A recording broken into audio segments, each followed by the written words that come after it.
Hello, calculus students. We're looking at approximating area under the curve, and we're doing number 2. Number 2 is a distance problem, so this was kind of divided into area and distance, and we would do a lot more with distance if we had the time. But with this pandemic, we are not going to do as much as I'd like. And when you get into physics, you're going to see how this applies a lot more, assuming that you're all going to take physics. Suppose we record the velocity over a 30-second time interval. Okay. Estimate the distance driven during this time. So this chart at 0, the person is going 25 feet per second, or I don't know, is this some kind of vehicle, I guess. At the 5th second, 32. So you just got your timer, you look at the speedometer and you see 31 feet per second at the 5th second. 10 is 35, 15 is 43, 20 is 47, and 50 is 46, and 30 is 41.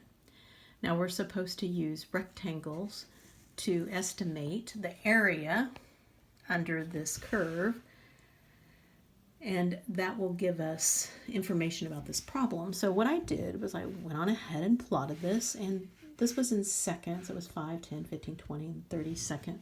These are 5-second intervals. So I put seconds on this. And then feet per second here. I went up to 50. And I just plotted at 0 was, 25. And here was 31, and so on. And I just plotted that graph. Basically the velocity. So these are just data points. Now if I use left endpoints, okay, on each subinterval, so 0 to 5 seconds, I'm going to use this left endpoint,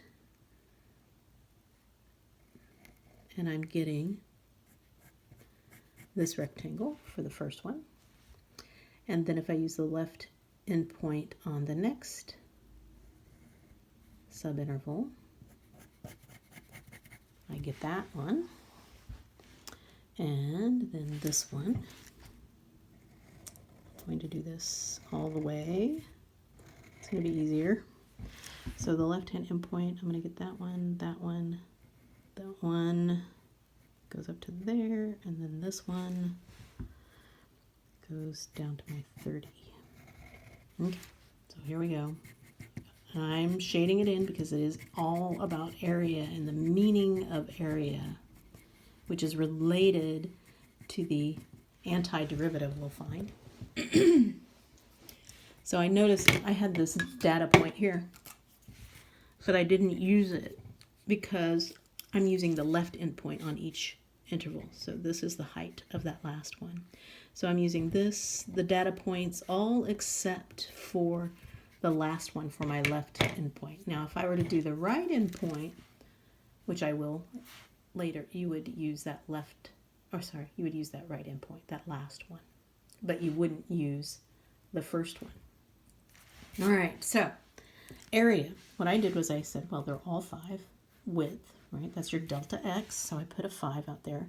And then I took the height of this one, which is 25, because that data point was 0, 25. Right?